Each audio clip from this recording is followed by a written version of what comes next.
Yo, what's going on, everyone? Welcome to this week's episode of River City 93. I don't know what happened. My computer just froze up for a second, and I went into panic mode. Hopefully, you're hearing all of this audio because I'm still panicking. You're Slightly. good. And All we're right. also wearing walking 90. Yeah, Oh, yeah. walking 90. You trying See, to the pull us panic into happened. the Yeah. Richmond stuff over here. Oh, God. Yo, I want you to know for like a smooth, because it happened like as soon as the edit video was by then. I'm looking at like, all right, can you see? Like, I don't want to do that awkward thing. Like, I don't know what to do with my hands right now at this moment. I thought for a second me and Ebony got trapped, and then you're gonna be like, "Yeah, they're here to endorse Richmond." Right. I was like, Hold No, up. my apologies. What's going on, y'all? Welcome to this week's episode of Walking 90, your bi-weekly USL review show. Yeah. So we have a special guest joining us tonight. It's Mr. Tyler. He covers Lexington men's and women's team out there. How are you doing tonight, sir? I'm doing good. Coming off of our W League win, first match ever, first win ever. That was a super exciting thing to experience. I'm hoping that the men's team will get back on track this weekend. I know it's a tough test, but I'd like to keep riding this high. I posted today that my soccer week's trending good. Everton won, Minnesota United won. Now I've got the W League win. I just need that USL 1 win. There you go. It's hope. It's hope. Yes, that's all you got to do. Also joining us on the show wearing that amazing blue and black kit, the new Walking 90 kit. It's Eb. How are you doing, homie? I'm good. I got this kit in the mail over the weekend, and I was like, I gotta wait for the perfect time to wear it. And what was perfect time then? Meet the team night for NCFC. By the way, they loved it. They're ready for. They're hype, and they're just ready to get their own. So we're gonna have to do another So run the of players these. really like this kit? Yes, a lot of Awesome. people. It's a A dope lot of kit. compliments. Thank you. I mean, look, so I'm pretty sure we all remember, like, in the beginning, maybe like 5 years ago, the big thing was like scarves. Now the big Mhm. thing is like everybody got a jersey. Yeah. And some podcasts, not gonna put the names out there, they put out jerseys just for the sake of putting the jersey out there. Mhm. We, on the other hand, put a jersey out there that has a purpose behind it. So if Mhm. you order the kit or you think about ordering a kit, I endorse you to, because, Eb, correct me if I'm wrong, this jersey is going to help a player in USL League One in our ecosystem, Mr. Ivan Para, who is recovering from testicular cancer. I was about to say testicular ball cancer, and then I thought about the South Park episode. I was like, I cannot make that joke. Yes, that is true. We actually sold 21 jerseys. So all of the proceeds from these kits will be going to Arvin's charity of choice, which was Livestrong. So if you bought one, you'll see a purple ribbon in the corner, which was for him. So very cool kit. Appreciate all of New York for making this happen so quickly and getting these out to us so quickly, because this is my new game day jersey that I will be wearing for a very long time. Also, I like the tagline. I feel like you did it as a homage to me. I did. I just be chilling. I did. I want you to know, I didn't even realize I was in the jersey until I looked at Lucy. I was like, why I say I just be chilling? Why does that sound like something you say? And I was like, that's because I do say it. Why is it in the jersey? Yes. So that works. That works. So yeah, man. I mean, real quick, USL League One put out a really dope video about Yeah. Ivan Power. You have to go watch it. Please stop, pause this show, go watch that, and then come back to us. Mhm. It's really good. Yeah. Also in other news, and I'm pretty sure we'll get to what we're going to talk about. But also I don't know what it is, man. League One community's been hit hard by definitely cancer. So fuck cancer. Because for those who don't know, Coach Darren Sawatsky is raising money as well for his wife that was diagnosed with breast cancer. So if you go to Darren Sawatsky's Twitter page, there's a link where you can go donate to that cause as well, man. So our hearts go out to Jenny Sawatsky and Ivan Para and anyone else out there, because it's been rough, man. Yeah. Definitely big time causes. A lot of people affected by cancer of some sort in their life, so helping out's big. Right. Right. So definitely so. So, Ev, is that jersey still available, or is it you can't buy it anymore? No, we can't buy it anymore, but now that people are starting to see how cool they are, I may have to hit all of New York up and be like, yo, can we do a second run of these? And just to see if it goes back, goes back out there. But for now, no. But we'll find out in the next couple of days if we can get it going again. So yeah, so keep out on the eye out on the socials for that. But guys, let's go ahead and let's get into it. We missed a few things about USL League One. Always feel like life is always hitting us. But Tyler, we're gonna start over with you, buddy, because you're the special guest on the Tonight Show. For those who don't know, Kyle went to North Carolina solely to have Bojangles, and Chip out of nowhere decided to go to a concert. Yeah, but Tyler, we'll start with you, buddy. What has stuck out to you the last 2 weeks? What has caught your attention in the USL League One community? Man, I don't know. Like, obviously, I focus super heavily on Lexington. I'm all about it, but I do like to check out everything else that's going on because I think it's important just to stay up and with everything. But I don't know. It's been crazy so far this season. I mean, Carolina's coming away with everything. And just taking it to the house. I know we're going to talk about it later, but like Rafa, man. Uh, just seeing like the shift in who we're used to seeing really just like lay it down. Not that Rafa wasn't good before, but it's just kind of weird to think like at the beginning of the season, I'm thinking, okay, Keziah Sterling, but he hasn't been around. And then we're used to seeing Terzaghi just going off, but he's had a little bit of a slower start. And it's just weird because I feel like this season is already chaotic, but for a lot of different reasons than last season. And I don't know, it's been fun already, even though some of our results have hurt my feelings a little bit personally, but it's Welcome been to the good South nonetheless. Pole of USL League One, my friend. Welcome. Yeah, for real, man. And I'm hoping maybe that chaos will start swinging our way a little bit before too long. I don't know though. It will. It will. Al, Yeah, what yeah, about you, homie? What has Um, stuck out to you? what's the kind of all the same things. North Carolina as a state has kind of run away. It's starting to like truly run away yeah, with the league. NCFC is proving a lot of people wrong. Um, Lexington is kind of finding their groove. It's still the same it's still the same Charlotte, but people still don't know how to figure out how to not defend, like how to make them defend.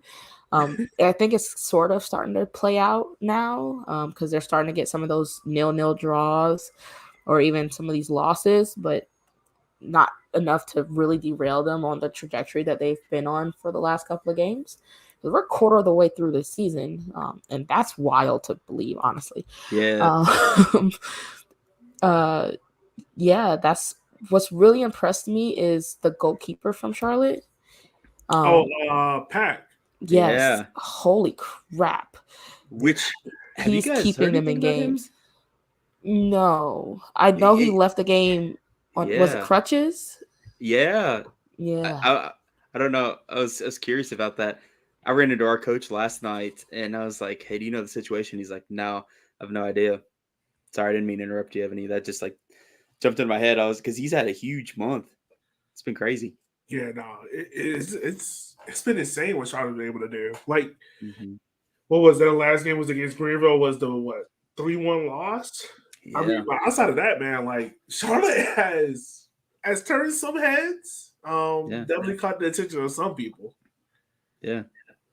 It's like weird too because it's not really like they've been like hammering other teams. It's just they've been consistent, and that consistency's keeping them up top. Whereas other teams can't find the consistency, and that's been the difference maker. Which is weird because you see like two different stories going on. You have them just holding like we'll get a draw or we'll beat a team by one, and then you have NCFC that's just like taking it to every team they come across. I mean, obviously they've had a couple hiccups, but I don't know. It's been interesting.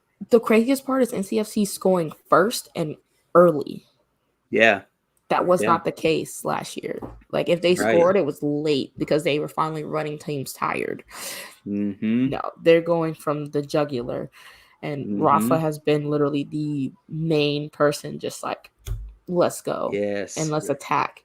And Mikey coming in and being that brute force so that Servania can just like play make wherever he wants. It's been like a crazy balance. And then Nick Holiday being in the back, saving PKs, keeping our team in games. Like you can tell he's still young because he's made some very, young mistakes. Like what game was it? Which team has the terrible football lines? Greenville? Yeah. Pick and choose. Wouldn't say anything. It's one of them. All right, one of them. He came out for a ball that he definitely probably should have not. And it gave up the clean sheet, but at that point it wasn't like it was like a dire thing because we weren't nursing a 1-1 draw or trying to keep a 1-0 lead. We are consistently scoring multiple goals in games, and it's giving him that chance to make those young mistakes so that as the season goes on, he doesn't make them anymore. Yeah. So I'm not gonna lie, I've been the biggest, not anti-NCFC, but I would say I've probably been the hardest on him on the show, right? Because it feels like the last 2 years I'm always asking the question start of the year. I'm like, yo, if X and X doesn't happen to NCFC, it's like Bradford on the hot seat, which is rightfully so. Like, year one we understand it. Year two we were kind of riding them high, and then we don't have that fell off a cliff. So this year, like, rightfully so, we thought he's on the hot seat. You can really see now with NCFC like how much settled this team is with bringing in like veteran leadership. Like I felt like last year you guys were bringing in like good quality players, like good squad players. Let me say that. But this year it's like you guys brought in that next level player, aka Rafa Benzigan. Like, yes. For those who don't know, Rafa just won USL League One Player of the Month, and rightfully so. That's why this episode is titled "It's a Rafa World," and we're just living in it because right now we kind of are. I think he said what a USL League One record would being the first midfielder to score 5 goals in every game this month. Is that what the record was? It was something like that. Oh, for the month. Yeah. Sorry, I was thinking more, but you're right. Month, yes. Yeah. Okay. So, and this is the thing. First of all, Rafa should not be in USL League One. He shouldn't be. He's good. Trust me, I know. He is the bane of my existence as a Richmond Kickers fan. But I mean, let's be real. Like the guy's been in a fantastic form. The kind of form that he's been in has kind of perpetuated what NCSC had looked like this year, right? I mean, him and Olex playing together. Yeah, it's been insane. That's a crazy combo. And then you get to bring in like Pop and McLaughlin. Holy crap! Yeah. And then you still have Servania going for 90 minutes, just shithousery all game, but still putting in a really good ball when the time comes. And same thing with Mikey and that back line with Nelson on the outside, and Fernandez coming back from injury and Flick finally coming back from injury. This is like one of the best teams. So I've seen those. This is one of the best teams I've seen them field in like years, and that's even through USL Championship. And I had some favorites on those USL Championship teams. Yeah. So deep. So this is an official stat line right now. He in 7 matches, he has 6 goals as of right now. So almost a goal a game at this point. This is like Erling Haaland type stuff. Yeah. Yeah, and like the funny thing too, though, is it's like teams. Like they have to know kind of his MO because a lot of his goals, he kind of does like the same move. He'll do like the sneak behind defenders after space has been opened up, be on the far post, catch the goalie. But it's like nobody can stop him anyway. He just keeps doing it, and nobody can really do anything about it. And it's not that teams are ignorant to it. It's just like, I don't know, they're just clicking so well. It's so funny. I was actually on another podcast like right after we played NCFC. That was like way early on our season, our second game, I think.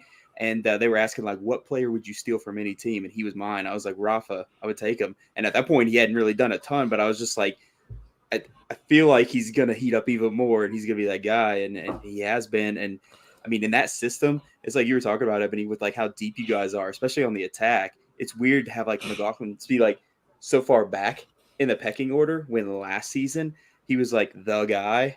I mean, it's Yeah. not because he's bad. It's just because there's so many options. But I mean, it's insane to see what they're doing. It's the fact that we can like rotate when we have Mhm. 3 games in 8 depth now. days. Yeah. Yeah. You Yeah. get good depth. Like, Mm-hmm. look, Eb, Yeah. enjoy it. Yeah. Enjoy it, yo. It's Yeah. been- Exactly. Like, no, I mean, like, how often do you see depth like that? you got and a we guy still have a last game year in that hand. finished. Yeah. I mean, you got a guy last year that finished what, third in the top goal Mhm. scorer, coming off the Yeah. bench in like the 70th minute. Like, you do that at Yeah. any other team, they're struggling. Mm-hmm. Yeah. I don't know. And it's like weird to like I don't really see where you all will slow down. You know what I mean? There's not been any hints of that. I mean, I don't know. I'm not saying like NCFC is unstoppable, but at the same time, I don't really see it ever being like where they're completely flipped on their head. At least not at this point. And I think the thing too that really impresses me with NCFC right now is it's not only are you matching it with the goal scorer, is also the defense is now coming into it. Because last year, like, once again, I was really tough on y'all. Pulisic won't it. He won't it. He won't it. And I didn't think Nick Holiday was it, but he's proven me wrong. And defense looks a Yeah. lot more like gelled together than Mhm. it did versus last year. Yeah. I honestly think that PK stop versus Chattanooga is what kind of solidified his position at number 1. It's his to Mhm. lose now. Mm-hmm. Yeah. That was big. And like thinking about him being like, what, he's 17, right? Mhm. Like that's insane to think that at 17 he's already, putting in these performances. And like you said, Ebony, like he's had those moments where he's had those like mistakes that you make when you're still finding your groove and when you're a young keeper. But I mean, overall, he's been very solid. It's not like the teams had to bail him out a ton. And when he's getting in those situations, just like that PK you mentioned, like he's showing he can do what he needs to do. It's impressive. Yeah. This is a question I want to ask you guys. I want to pose this to you. We've seen Rafa before in other teams and whatnot. What about this year that's making it so special so far? Because at Chattanooga, he was there. He was part of this great team that went on to go do some things, but it never felt like Rafa was the standout guy.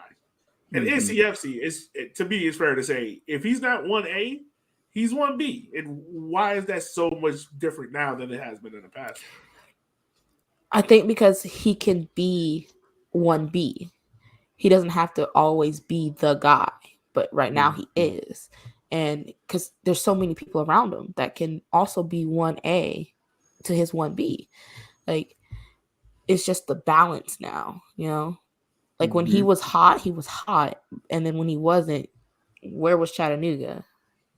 On the end of a 6-0, 6-2 loss, right? So where like he is the guy when he has to be, but even when he has his bad days, he's still seeing 3 points go on the board for his team. So Yeah.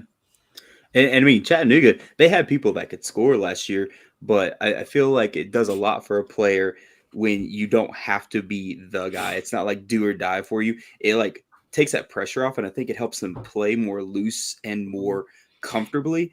And when players can play loose and comfortably, they're going to be more productive, as opposed to like you always having it in your head, like, okay, everybody's counting on me to be the person that's going to put this in the net. And I'm sure he has a part of that in his mind, like I can do this and I need to be that guy. But it's different when you're part of like a team like NCFC where it's like, well, actually, there's like 4 of the guys on the field right now that could be that guy. So I'm going to try my best to be creative in my style and see if I can produce. And so I think that makes a big difference. You're down there with the fan base. Does it feel like this is like the year? Like obviously you felt this way same way last year, but does this year feel like the year? So do you want me to answer this in my fandom hat or my journalistic hat? Journalistic. All right. It on paper it looks like it could be the year. There's always but you kind of have to take that with a grain of salt. Like we have the players, we have the staffing, and we have a coach that really understands the area and the players that he has. It's just a matter of making sure that we can keep NCFC can keep that momentum, and but also keep that mindset of we still have more work to do. Right now they're riding really high, but John is also telling them make sure you stay the course, right?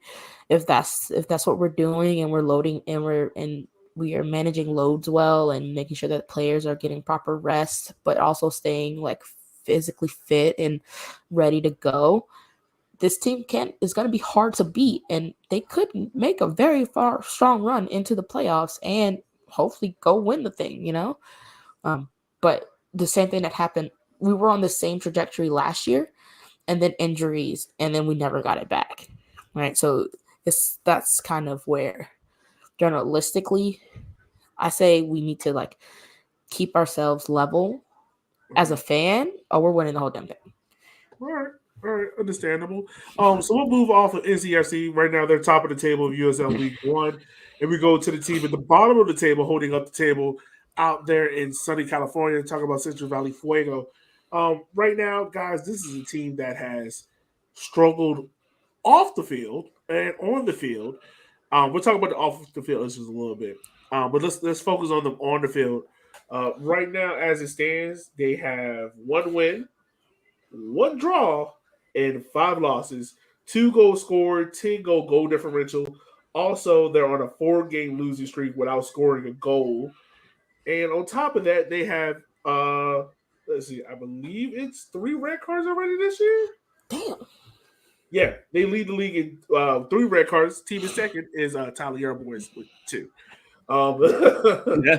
We like our yellows as well. Yeah. When we talked about Fago at the beginning of this year, we were pretty harsh on them, and I think it was rightfully so. Like, I think outside of Lexington, I'm probably sorry we didn't bring in the show just to bash Lexington, but like we agreed that the team build was probably one of the weakest out there. Mm-hmm. What's going on with Lex? I mean, not Lex. What's going on with Fuego on the field that's making them hold up the table right now and be the early winners of the wooden spoon? I mean, watching them play, I've watched a handful of their games, and it's just like they're not clicking as a team. It's just like they're not like a unit that's gelled, and you can see like by midway through the game, they're all like super frustrated with each other, and it's very visible.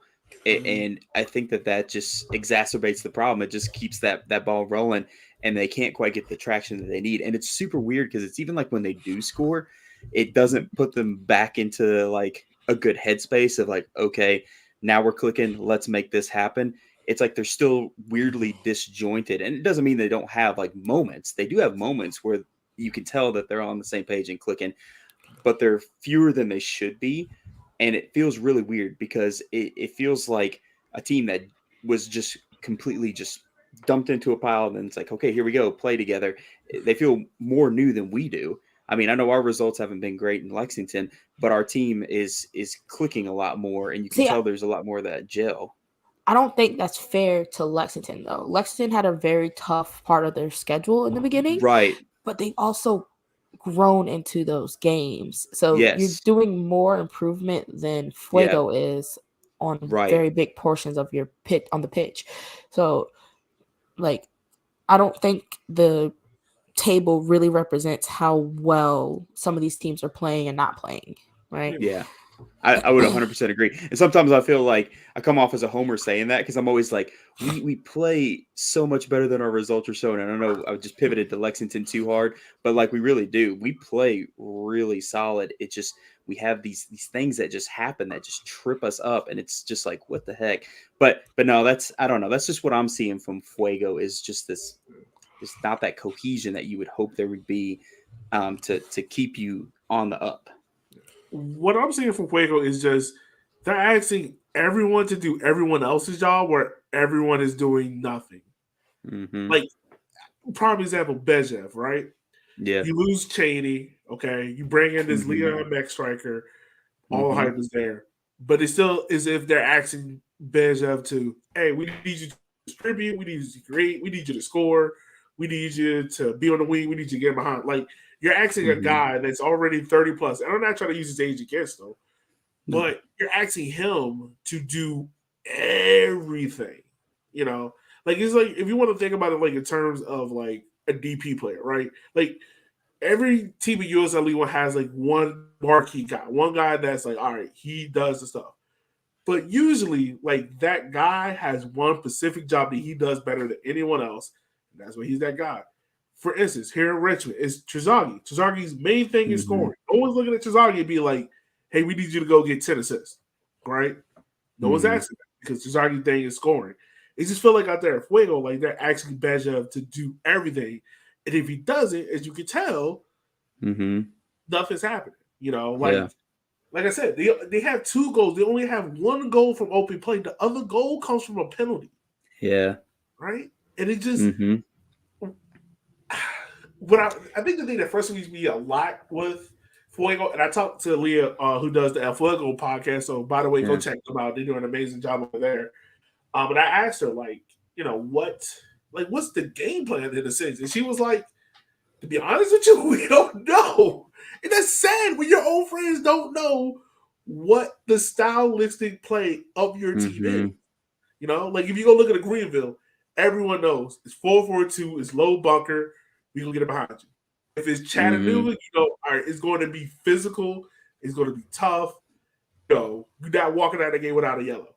If you go to Richmond, you know, it's spread the field out wide, get in behind, you know, cutbacks. If you go to, like, I can go on and on and on, but I'm just saying, like, those teams we know. Fuego, I can't tell you what they do good. Like, So, what do they do good at? Looking at their stats from, like, the season, like, it's not even like they're not having the ball because they're holding possession. They're holding possession more than a lot of teams. But then you scroll down and you look at shots. Every game, they're taking less than 6 shots total. Greenville took 18 shots on them. NCFC took 18 shots on them. Like, Charlotte took 13 shots on them. They're only taking 5 shots a game. So they're holding the ball and then doing nothing with it. Yeah. What does that help you do? I can't tell you. I can't tell you because right now, like defensively, I can't tell you, like, what did they do? It just feels as if like there's a huge gap in between the defense, the midfield, and the attack. And all 3 are doing 3 different things that does not work with each other. Yep. It's so much a disconnect, and like I said, you have flashes, but I completely agree with you guys. It just doesn't seem to flow like there is an idea of what they want from it, and then ultimately that's going to lead to you not getting those chances, those shots off. So I don't know. It's looking rough. Yeah, no. I mean, this is another interesting stat. Like, and this kind of talks about like their build-up play. Like in long balls, they are dead last in the league. They only average 19 a game. Big chances created. They've only created 2 big chances so far this year. Big chances missed is 3. What we were saying earlier, Ev, of like you guys are getting 5 shots on target. Out of those 5, you're getting like 0.2. And we're talking about 7 games already? Oh, no. They're not on target. They're not all on target. They're just 5 shots total. Only 1 or 2 are on target. Oh, my God. Yeah. I don't know, man. Like, 7 games, and obviously, you know, week 10, we will do our MVP picks and our power rankings. All this. We let everyone else do their stuff early. We wait till week 10. Because week 10, we kind of get a good idea to know who's good, who sucks. Yeah. Where we're going to wait your bet. So look out for that episode coming in sometime. But right now, like, is Fuego's coach on the hot seat? Because I'm right now, I'm putting him on the hot seat. Like, the seat's already got the gasoline on it, and I'm ready to light it. Damn. I'm telling you, man, I'm not high on this coach. I'm just not. I'm not trying to be like hella negative Fuego fans. I promise you, I'm not trying to just rip your team. But this team has talent that should not be Mm-hmm. 12th. Mm-hmm. Like, your next 3 games are against Tormenta, Noco, Madison, and then you got Richmond and Greenville home. Mm-hmm. I'm gonna be honest with you. If he don't win the next 2, he got to go. I mean, at the end of the day, yeah. I mean, it comes down to the coach to make those players gel and click and have a vision. And if they're not executing that vision, I mean, that's your job as well. You gotta lay it out, and you gotta ask for execution based on what you've presented and what you've practiced. And so, yeah, I mean, at the end of the day, you can't just say it's all the players. Yeah, I mean, they're obviously good players. It's just they're not being used to their potential. yeah. And I mean, obviously, we see how different this team is with Cheney not in it. Like, Yeah. they don't have a vocal point. Like, they don't have Mm. anyone that can help Bischoff, Mm-hmm. finish out the final product. Like, Yeah. and maybe also part of this is Ant-Man. I believe he's out hurt, as I think Leah told me. So probably that's Mitch North is a decent goalkeeper, but we saw what Ant-Man did last year. Like, he literally almost drove that team into the playoffs the way how he was standing on his head. And maybe that's a big miss as well, But Yeah. if we're saying that your goalkeeper being out is the big reason why your team isn't creating chances, you got issues. You Yeah. Yeah. got issues. Yeah. Yeah. Yeah. You're not wrong. No, man. So real quick, my bad. I don't know why I'm coughing so much. Let's talk about Fuego, the stuff off the field. So this past weekend, at the Fuego match, there was an incident that happened where a group of fans apparently made a racist chant. Now, from that racist chant, if you didn't see it, it was on Twitter. Like, I believe Fuego's response is still up, even as we're recording this. And correct me if I'm wrong, Abertab, but I believe that Fuego said that the comment wasn't made, but I think the thing that really stood out to me is how they responded to Liv, Mm-hmm. who, once again, runs El Fuego Pod, of kind of like accusing her of making a false statement. And it never feels good when your own club is like, no, you're wrong. That didn't happen. Yeah. You know. That was pretty cringe seeing that all play out. I noticed that online too, Yeah. and I don't know, and I'm not sure. I might have had it mixed up. Like I thought maybe it might have been was it a homophobic chant or was it a racist Yes. chant? It was No, homophobic. homophobic. Yeah. That's what I thought I had seen, and so it's like super weird energy to just be like, nah, it didn't happen. Instead of trying to address it and be proactive with the whole thing, and They then even basically like did the obviously the other chant. They were just like, yeah. oh, it means something different to them, so it's not really anything Yeah. bad. And then they were like, but no, they know the meaning behind it here. Yeah. This is the Confederate flag in Italy thing all over again. Yeah.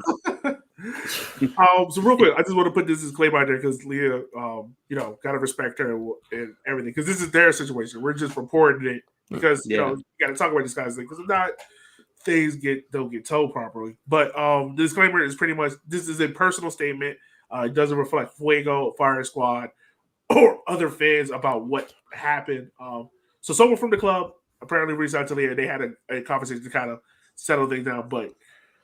I guess my main thing is like, why is the club, first of all, instead of just saying like, hey, we hear it, we'll deal with it, we appreciate you bringing it up, that only trying to say like, oh, they weren't saying this, they're saying this, but then attacking your own fan, who, by the way, not saying like us content creators deserve really special treatment, but it's like, this is someone that covers your club, that obviously loves your team, and instead of like hearing them, Yeah. it's kind of like you're kind of like pushing them aside to be like, you got it wrong. It's kind of distasteful. so Yeah. my biggest issue with it is like I'm glad they reached out to Leah and like to try to mend whatever it was, but you were loud in public. So you need to be loud with the apology in public. Yeah. Because your supporters made a very they offended people, right? And Yeah. you went to defend them. Mm-hmm. Now you need to do the same thing with the apology. Yeah. So like I'm very happy that Leah got that kind of like personal message to make sure that there was some understanding, but that shouldn't have to come from Leah to tell people, or from us via Leah to tell people that there was an apology made. You should be standing on that apology. You said those words, and now you need to stand on what was right and what's wrong. Yeah. So, and I still agree with her message. Like, if you're going to defend that, I don't want to see a rainbow anything from you come June. Mm-hmm. You know it's gonna happen. Yeah. It's gonna happen. You know it's gonna happen. And the fact that USL League One zero tolerance policy is not being effectively used, but we just saw that in MLS. So, Mm-hmm. Yeah. Yep. Excuse the cough, people. I promise you. It's just it's a little allergies. It's not COVID. Allergy season's real right now. I'm with you. I was in the middle of soccer practice. I started crying. My kids was like, "What's wrong, coach?" I was like, "Oh, my allergies. It's allergies." It's like that set piece was so great. Right. I'm down bad, kids. I'm down bad. So some of the other news. Before we close out, and once again, you did a great job summarizing that. I can't add anything to it, but that's going on. The Fuegos things on and off the field aren't looking great. And once again, you know, even though we're rivals in this league, I hope the best for the supporters groups and them out there, man, because having to deal with what they're dealing with the stadium and prices and the front office, it's all over the place. So one day we will get to just go watch soccer games. Yeah, that ain't happening. So some of the other news that's happening around the league, Fort Madison just came out and said they have a friendly against Atlante FC of I think Liga MX or the league right below. I can't remember what the Mexican league. I thought it was Liga MX. Isn't it? I think it's Liga MX. Yeah. It's the Liga de Expansion MX Atlante. Oh, okay, there we go. Yeah, so that's who it is. Charlotte Independence, Adelone, Luka Swansky. He's on loan from FC Tulsa. And also other news, USL as a whole has a new president because Jake Edwards is out of a job. In comes Paul Donahue, the disgraced and Twitter favorite executive from Inter Miami and Atlanta. So, guys, I got to ask, because, people are upset, but does what he did at Inter Miami, does it bother you that he got the job here at USL as being the head guy? I don't know. I'm kind of undecided, honestly. Like, it's problematic, right? And I think that definitely isn't gonna go away and can't be swept. But I mean, I'm not gonna lie. I don't know that I'm versed enough on the situation to speak fully on it, and so that's why I'm undecided. Honestly, it's not because I'm necessarily condoning anything. It's just being honest. I don't know the full situation personally. Yeah, so I feel like I don't know much. Yeah, what I would say is this, because if you run the league, you can make the roster rules, right?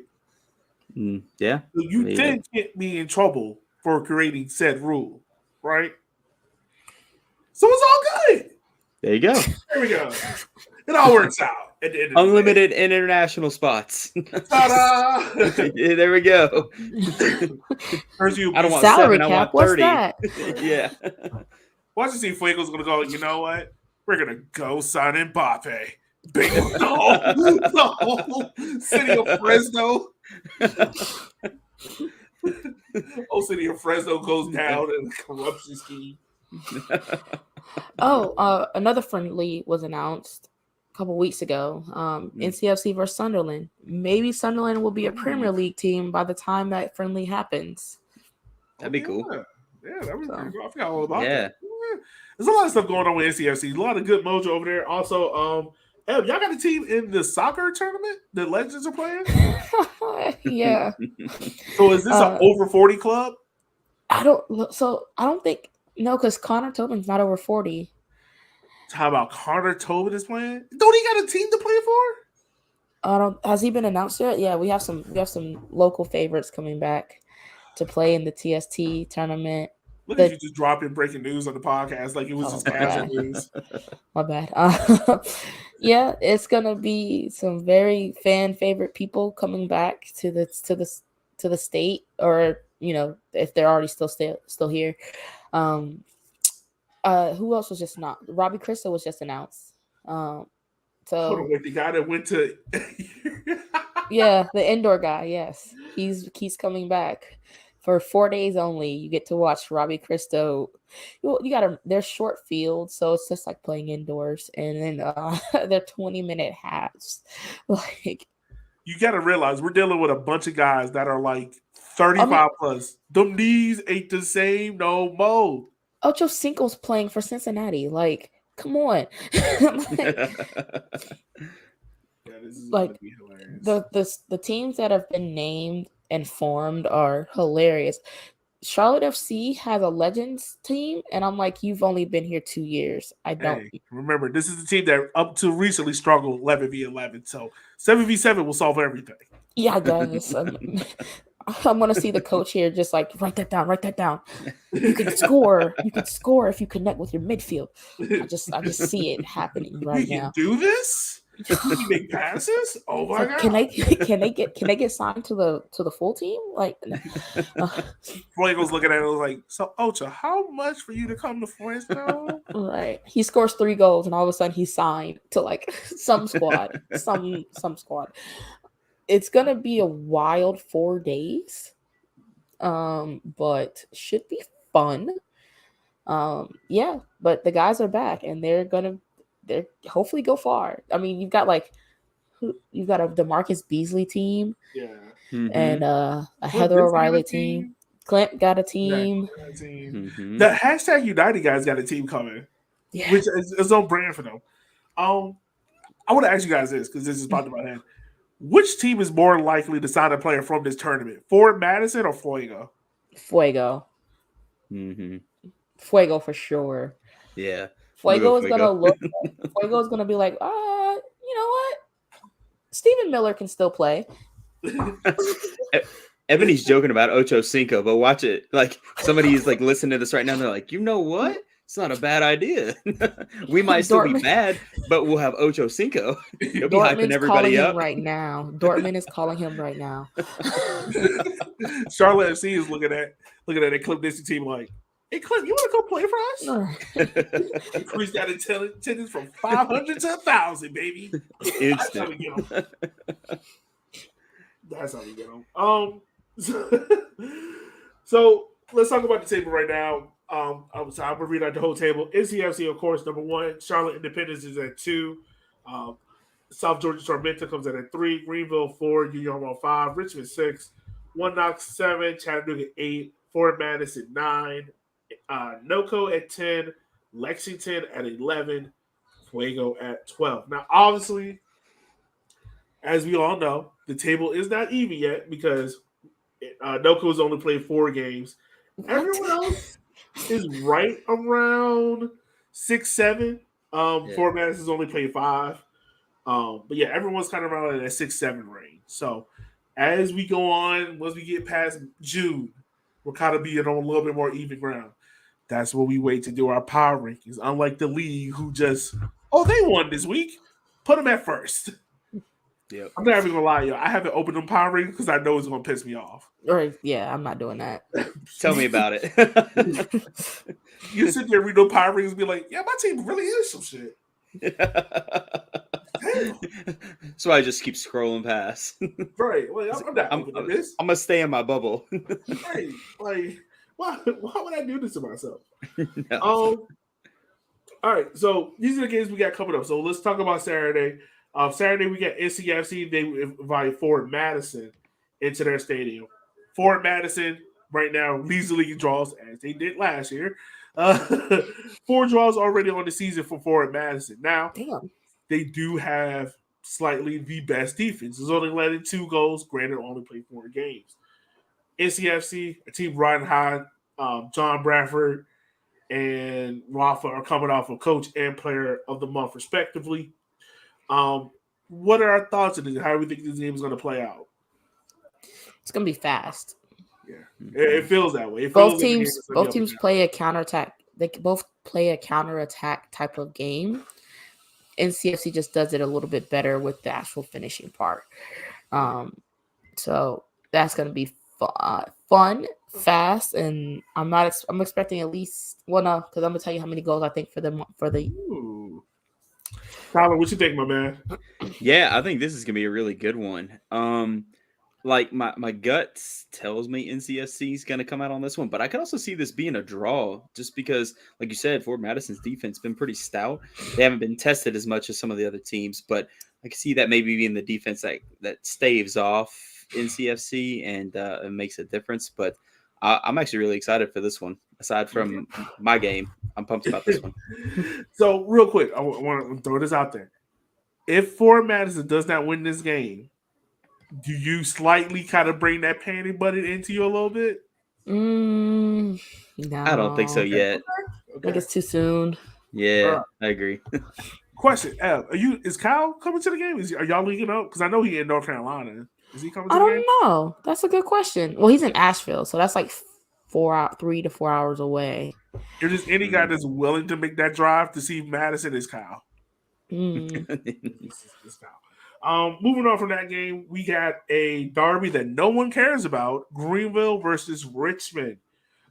These teams has already played once this year. Richmond with a 1-0 win against Greenville. Guys, since we last talked about Greenville, they had decided, you know what? Defense. We're just going to score bangers. So this year, I feel like this Greenville team has been all over the place. They have lost games 4-1, 2-0, and 2-1, but they've also won games 3-0, 2-0, and 3-1. What the hell is going on with Greenville? There's the Charlotte of this year. Yeah. No one, they don't know what they're gonna do. Like, there's gonna be a 6-2 game, and it's gonna involve them. And they had like a lot of injuries pretty early on, and so I think that's like been benefiting them with their recent results as people are starting to come back and they're able to formulate their plans a little bit more like they want.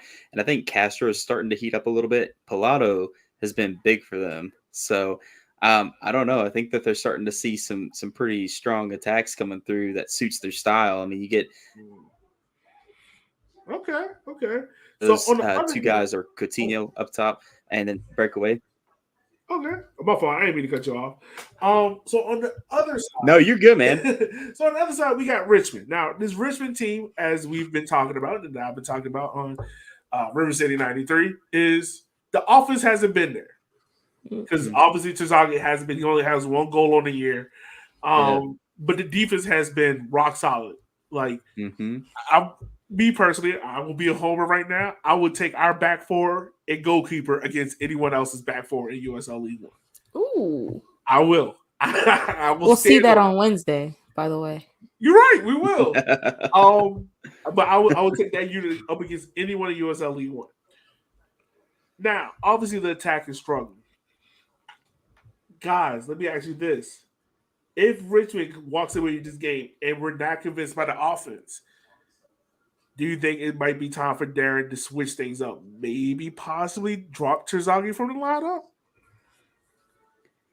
I think it's tough to make a case for dropping Terzaghi from the lineup completely. Yeah. I mean, based on his track record, I understand you might have to switch something up, but I don't know if that's the switch up.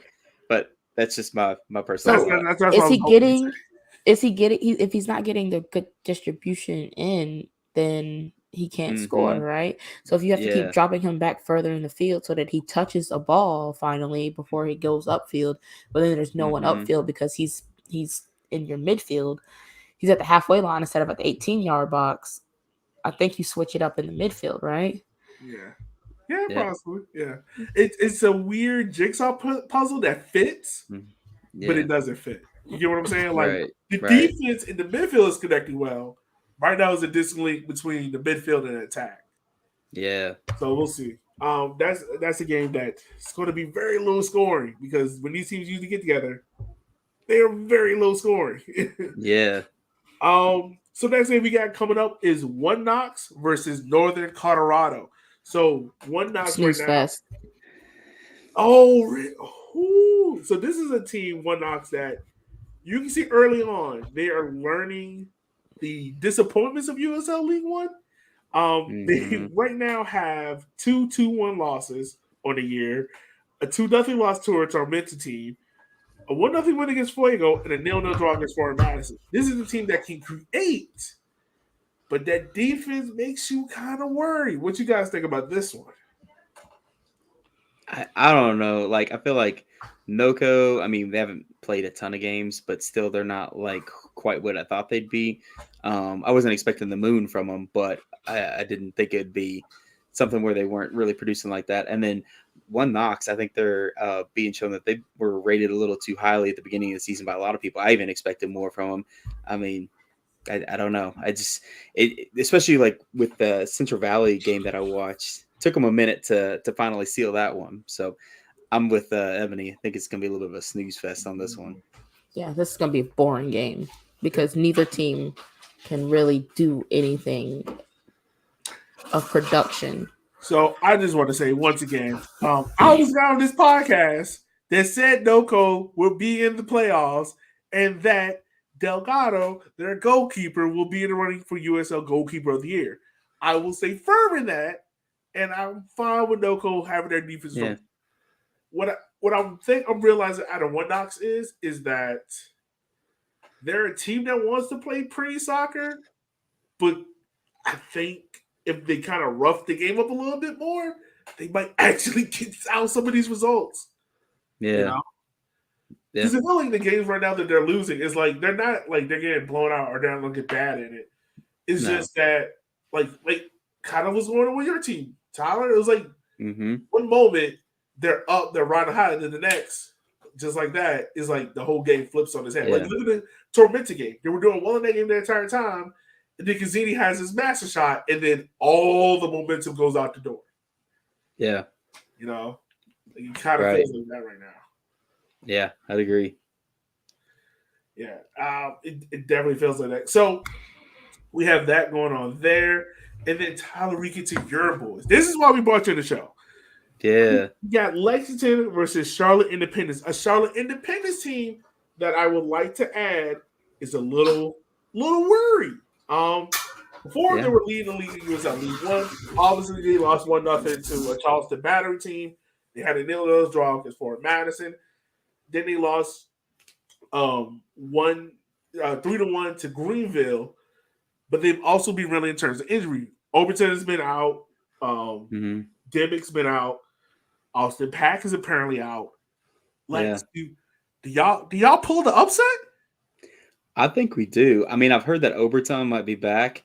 I don't know about Pack though, but I mean, I feel like this is a game where we're going to get that momentum shift back because we play good every game. The only time I've ever seen the wind taken out of our sails is at the end of that chat game, like where everything just went wrong, boom, boom, boom, and it was just like this terrible series of events. That's the only time I've ever seen the team just kind of be like, what do we do now? But every other game, they're fighting the whole way. It just doesn't go our way.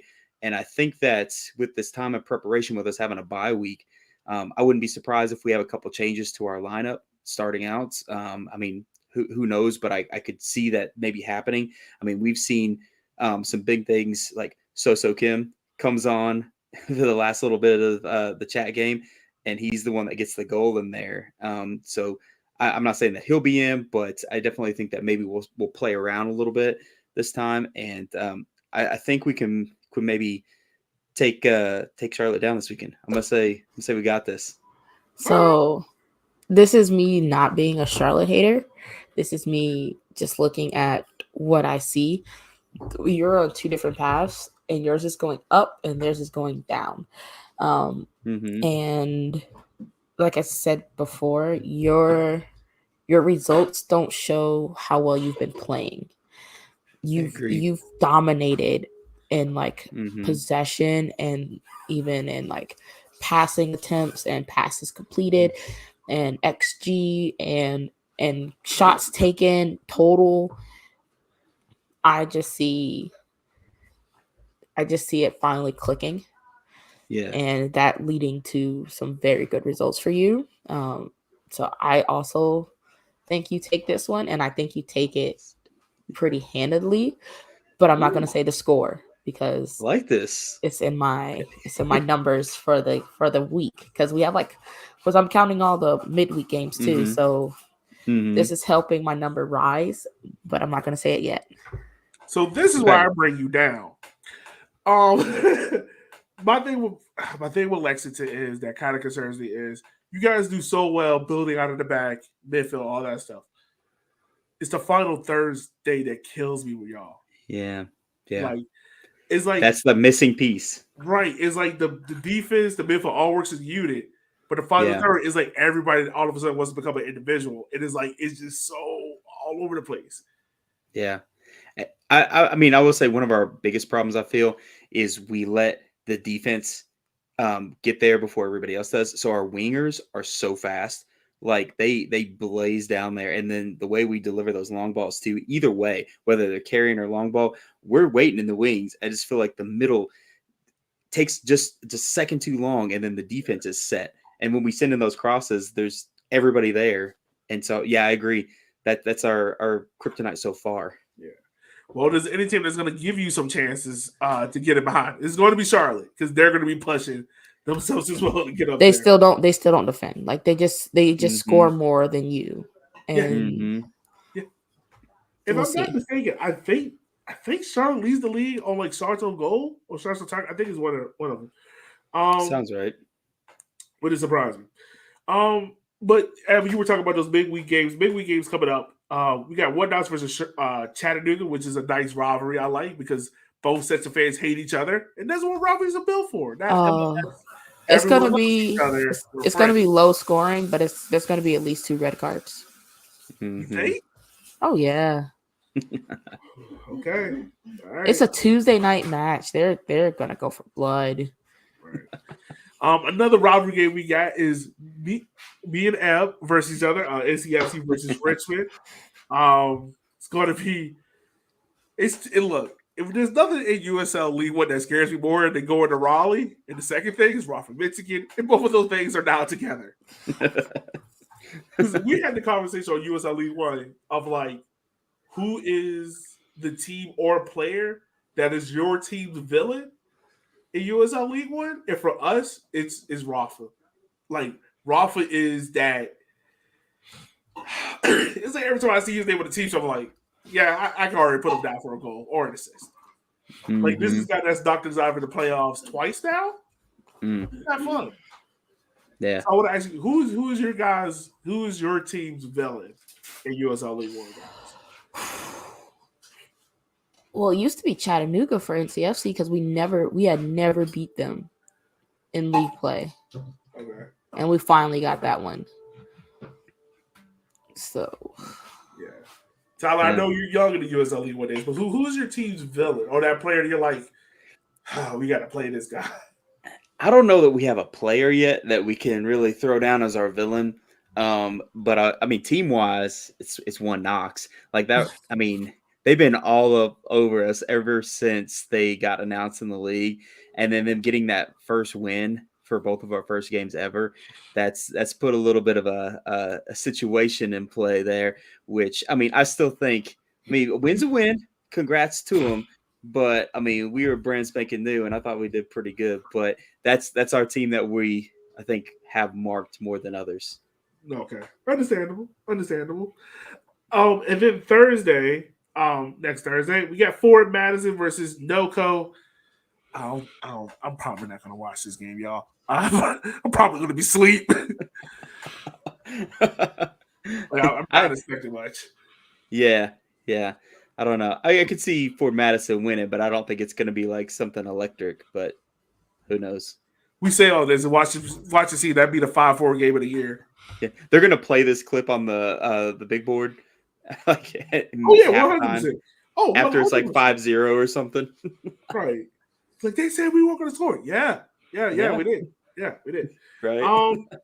So out of all those games, y'all, who do we have as our vibes of chaos? So for those who don't know, new listeners, vibes of chaos, pretty much your chaos game is a game you think that it's going to get kind of out of hand, be a little crazy. Then your vibes game is the game that you invite everyone else to kind of watch on with you. So, Tyler, let's start with you, my good man. Who is your vibes and chaos team of the week or game of the week? My fault. Ooh, that's tough. Okay, I'm gonna say chaos is the Lexington Charlotte game just because we're gonna take down 2. So Levin's taking down 2. That's what I'm gonna go with. Vibes wise, ooh, that's a tough one. Let's go NCFC Madison. Okay. All right. It's not a bad pick. It's not a bad pick.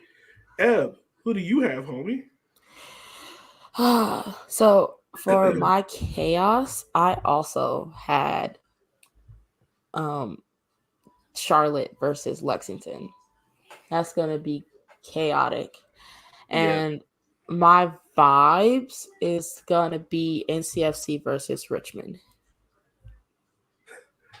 So I actually have NCFC with both my vibes and chaos game. It's the yin game of both. The chaos game is going to be NCFC versus Ford Madison because it's going to be no midfield. Absolutely not. You think they're just gonna bypass? You think they're gonna bypass Mikey and Servania? It's just gonna be long ball FC. No, it's going to be fast break FC. Like, don't be surprised if Nick Holiday is running point guard in this game at some point. Is this when I get my shooter shoot FC and I got Nick Holiday scoring goals? This is the game we can have a 6-5, and we would be like, "Oh, this is normal." A team of all strikers, right? Yeah. This is that weird line you have of like what is it, 307. This is that line to throw out there now. You throw that lineup out there now. I'm gonna start coaching just to run that for you. Yeah, I have like a middle school team out there doing that. Like, what is he doing? Don't worry about it. It's greatness. Yeah. Just go. Why is there midfield? Because we shoot. That's all we do. Yeah, that's all we do. As soon as you cross half, shoot. Shoot on yes. That's what you do. And then the vibe games that I have is going to be North Carolina versus Richmond because anytime these two teams play, it is good. It's been more good for Richmond lately, but I think you got a really good NCFC team that's great offensively, and I think you got a good Richmond team that's really great defensively, and it's going to be an interesting matchup. So with all that being said, with 1, 2, 3, 4, 5, 6, 7, 8 games coming up, how many goals do we think are being scored? So I set the line at 14.5. Okay. So you can't push. So the line is 14.5. Yep. Okay. I'm going to take the over. I'm going to go 20. Ooh. I'm going to go 20. I will tell you, there will be at least 2 high-scoring games this week. You'll see at least 2. So that's where I'll go. What you guys I was slightly more conservative. I was going 15. Oh, okay. All right. Yeah. I agree about there being a couple high-scoring games, but I think there's going to be a couple that are just dirt low. Yeah. I mean, Fuego's not playing, so we don't have to worry about that. It's true. So we don't have to worry about that. I took the over at 23. Ooh. Wow. Oh, man. 23? 6 coming from Lexington. We're making up for all those other games, right? Yeah, there we go.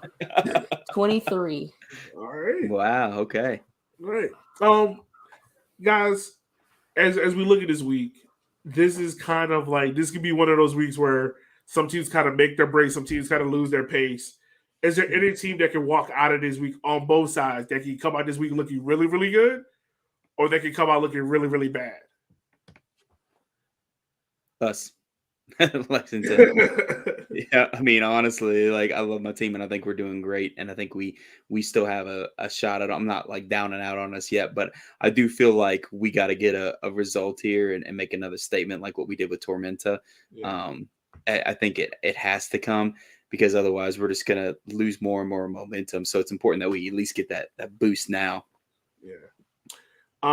For me, I will go One Knox. I think One Knox has the ability right now to kind of change the trajectory of the season. Like if you go out here, you beat NoCo, you beat Chattanooga, your season looks totally different versus you go out here and you lose the NoCo and you lose a struggling Chattanooga team at a derby game. Yeah. Some questions are going to get asked. They're going Especially with the expectations for One Knox at the beginning of the season. Yeah. So many people high on them. I mean, like I said earlier, I thought they were going to be pretty solid, but it's been a little bit more of a rocky road than I expected. It has been. It has been. So that is going to be interesting. Eb, where you go? Oh, Eb's coming back now. Eb, She opted out. All right. Well, with Eb now on the show, we're gonna wrap the show up anyway because it is late. and Yeah, I'm man. pretty much tired. So Tyler, we want to say thank you, man, for hopping on for Mercy. We gotta have you back on more times, man. Yeah, man. Just let me know. Yeah, of course. Talk some more when Lex get some different perspectives on, of course, of just our, Richmond, NCFC, Greenville, and other teams like that. Obviously, I didn't mention you in Omaha.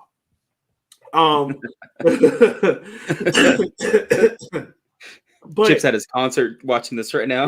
Yeah, that's what's happening. Like, don't forget Omaha. Right. That's Chip making me cough to make sure I mention you in Omaha in this podcast. But man, with that, Em, you're back now. Sorry, had to go to the bathroom. Oh, there you go. Good. You couldn't just wait till we ended the show? No. Okay. All right. Anything else for you, Em, before we wrap up?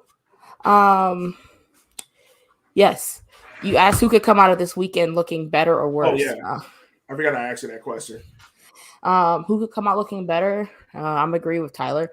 Lexington, if they can come out of this with a really good win, that's going to ease a lot of fans' minds.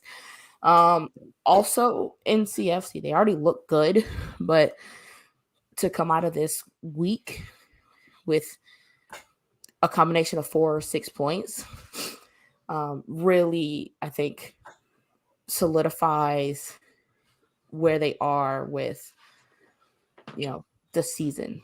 Mm-hmm. So, and who can come out looking bad?